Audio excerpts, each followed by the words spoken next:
नमस्कार, आप देख रहे हैं मथुरा न्यूज। मैं हूं राजू कश्यप। आज चुनावी मुद्दों को लेकर हम मौजूद हैं हमारे बीच में बसपा के लोकप्रिय प्रत्याशी सुरेश सिंह जी के साथ। जैसा हम देख पा रहे हैं, आज जनता में चारों तरफ लोकल प्रत्याशी को लेकर के एक बड़ा ही अलग नजरिया देखने को मिला है और जनता का जो रुख है पिछले 3-4 दिन से बदला हुआ नजर आ रहा है और जनता बाहरी और लोकल को लेकर एक मुद्दा आज बन चुका है। आइए हमारे बीच में जो हमारे बसपा के यहाँ मथुरा से सांसद प्रत्याशी सुरेश जी हैं, उनसे जानते हैं क्या कहना उनका इन चुनावी जो समर चल रहा है, किस प्रकार की तैयारियां उनकी हैं और क्या उनका मुद्दा है और जनता से किस प्रकार का समर्थन उन्हें मिल रहा है, क्या कहना चाहते हैं और आने वाले आगे के समय में क्या रणनीति रहेगी, चुनाव में क्या परिणाम उन्हें नजर आ रहा है, क्या कहना चाहते हैं, उन्हीं की जुबानी आइए हम सुनते हैं जी। हम चुनाव लड़ रहे हैं बड़ी पार्टी और बड़े व्यक्तित्व के खिलाफ जी। तो मथुरा में जैसा देखा जा रहा है कि 2 बार से जो सांसद हेमा मालिनी हैं भाजपा की, काफी उनकी इस बार जनता में कहते हैं एक आक्रोश के रूप में रोष नजर आ रहा है। इन मुद्दों को लेकर आप क्या कहेंगे? देखिए, ब्रज की संस्कृति है, यहाँ पे अतिथियों का कुछ समय तक ही लोग स्वागत करते हैं जी। अब ये अतिथि तो ऐसी आई 10 साल से हमारे यहाँ रह रही थी। अब ब्रजवासियों ने निर्णय ले लिया है कि अतिथि को विदा किया जाए, इसलिए उनमें बहुत रोष है इस समय। वो नहीं चाहते कि अतिथि यहाँ आगे जम जाएं। या तो उनको बसना चाहिए, यहाँ रहना चाहिए, घर रहे और 24 घंटे जनता की सेवा में रहें, लेकिन ऐसा होता नहीं है। साल में उनका आने का मुश्किल से जो औसत है, मुश्किल से 15-20 दिन का रहता है और वो भी सिर्फ मथुरा वृंदावन वो भी कुछ विशेष लोगों से मिलना और यहाँ से चले जाना। इस कारण जो है लोगों में रोष है, लोग चाहते हैं बदलाव। मथुरा में बदलाव अभी नहीं तो कभी नहीं, ऐसा जो है एक नारा चल रहा है। इस बार बदलाव होना ही चाहिए। आज आप जनता के बीच में संपर्क कर रहे हैं और जनता का किस प्रकार का सहयोग और प्यार आपको प्राप्त हो रहा है, क्या कहेंगे? मुझे अपने पूरे ब्रजवासियों का बहुत ही सहयोग आशीर्वाद मिल रहा है। वो कह रहे हैं सुरेश सिंह तुम आगे बढ़ो, हम तुम्हारे साथ हैं। देखा गया पिछले दिनों में आपके द्वारा पंचायत भी की गई, मथुरा में रैली भी करी गई और बहुत सारे यहाँ पे हम देख सकते हैं आपके पार्टी के जो प्रवक्ता आए और उनके द्वारा जनता से अपील की गई। किस प्रकार का आपको मथुरा की और वृंदावन की विशेष तौर से जो शहरी जनता, उनके बारे में क्या कहेंगे?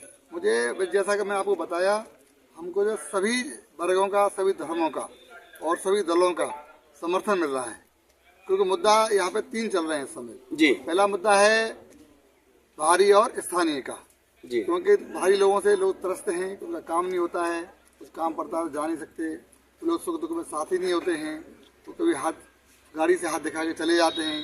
तो हमारे ब्रजवासी किसी मुसीबत में होते हैं जी, तो वो कभी भी उनके सहयोग के लिए या सहायता के लिए नहीं आते हैं।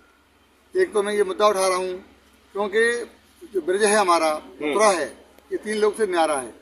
इसने सब द्वारका तक शासन किया हुआ है पूरा जी। अब द्वारका तक शासन करने वाले यहाँ पे बाहर से लोग शासन करें, अब ब्रजवासियों को मंजूर नहीं है बिल्कुल भी। अब चाहते हैं कि ब्रज का सपूत, ब्रज का बेटा ही यहाँ पे सांसद बनना चाहिए। एक तो ये हमारा मुद्दा है। दूसरा मुद्दा है विकास का जी। विकास में कौन कौन सी बात है? विकास का बड़ा ही एक विकास का बड़ा ढिढोरा पीटा जा रहा है कि जमुना जी साफ हो गई, सब पूजन कर रहे हैं जमुना जी साफ हो गई, लेकिन जमुना जी साफ नहीं हुई है। अब तो एक नारा और चल गया है कि 10 साल में कैसे साफ होगी, तो 50 साल लगेंगे इसमें ना जी। ये भी लोग चले जा रहे हैं हमारे ब्रजवासी। ब्रजवासी समझ में आ रहा है कि नेता आते हैं, भाषण देते हैं, आगे जो है छल के चले जाते हैं, कोई काम नहीं होता है।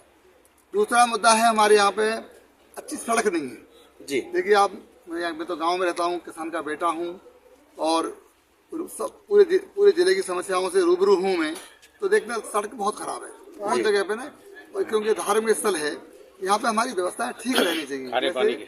खारा पानी है हमारा बहुत जबरदस्त, बिजली की व्यवस्था भी उचित नहीं है, बच्चे बेरोजगार घूम रहे हैं। जो आपको आज पसंद किया जा रहा है, एक किसान का बेटा ही किसान के दर्द को समझ सकता है, इस बात को लेकर क्या कहेंगे? इस समय किसान का सबसे बड़ा मुद्दा है, गेहूं की फसल बाजार में आई हुई है, लेकिन जो सरकार ने न्यूनतम समर्थन मूल्य जो MSP बोलते हैं जो घोषित किया हुआ है, उस मूल्य पे सरकार खरीद नहीं कर रही है। केंद्र बंद है, लोगों को सस्ते कीमत में अपना गेहूं जो है मंडियों में बेचना पड़ रहा है। जो सरसों चल रही है उसका रेट जो है MSP ज्यादा है, लेकिन वो भी सस्ते उसमें बेचा जा रहा है। किसान भी त्रस्त है, मजदूर भी त्रस्त है, नवयुवक भी त्रस्त है, सभी लोग त्रस्त हैं पूरे। और जैसा देखा जा रहा है कि बिजली आज बहुत ही ज्यादा महंगी हो गई है और क्षेत्रीय लोग बिजली के बिलों को लेकर के और कई बार कार्यालयों के चक्कर लगाते हैं लेकिन कोई समाधान नहीं मिलता है। इसको लेकर क्या कहेंगे क्षेत्रीय जनता के विषय में? देखिए, महंगाई तो चरम सीमा पे है, हर चीज का रेट बढ़ा हुआ है और बड़ी कृपा दृष्टि है, वो लोग जो है बिजली का रेट भी बढ़ा दिया है। बिजली का जो रेट बढ़ा हुआ है उससे जो आम उपभोक्ता है वो भी परेशान है और किसान भी परेशान है। पहले ऐसे आते हैं बिल 200 रुपए का है उसको 2000 कर देते हैं, 2000 को 20,000 कर देते हैं। मेरे पास एक आए थे, उनका बिल आया 1,60,000 जी, घर का बिल 1,60,000 आया एक महीने का, जब उनका बिल 160 रुपए था जी। तो लेकिन उसमें कोई समस्या नहीं है। समस्या क्यों नहीं है कि जो नीति है सरकार की वो जीरो टॉलरेंस है जी, मतलब जीरो भ्रष्टाचार पर जीरो टॉलरेंस का मतलब होता है कि जीरो से समस्या नहीं है उनको, जीरो बढ़ाते जाओ, जो काम 100 में होता है 1000 में करो, उसको 2000 को 10,000 में करो, तो ये नीति गलत है। तो कहीं ना कहीं आप देख रहे हैं जनता का दुख और दर्द। हमारे बीच में जो सांसद प्रत्याशी सुरेश सिंह जी हैं, उन्होंने रूबरू होकर जाना है और उसी को लेकर आज उनके द्वारा जो वक्तव्य यहाँ दिया गया है कि जनता का जो दर्द है, जनता की जो मांग है, जनता की जो कराहट है, उसको जो समझेगा जनता उसे ही चुनेगी। इसीलिए आज स्थानीय लोगों को लेकर ये बात कही गई है और स्थानीय कार्यकर्ता, स्थानीय सांसद इसीलिए चाहते हैं। आइए हमारे साथ और भी बहुत सारे मुद्दों को लेकर के बातें आज हम करना चाहते हैं। तो इस समय आप देख रहे थे हमारे साथ जुड़े थे सुरेश जी, जो बसपा से सांसद प्रत्याशी हैं, बड़े ही सरल स्वभाव के हैं और जनता उन्हें पसंद कर रही है।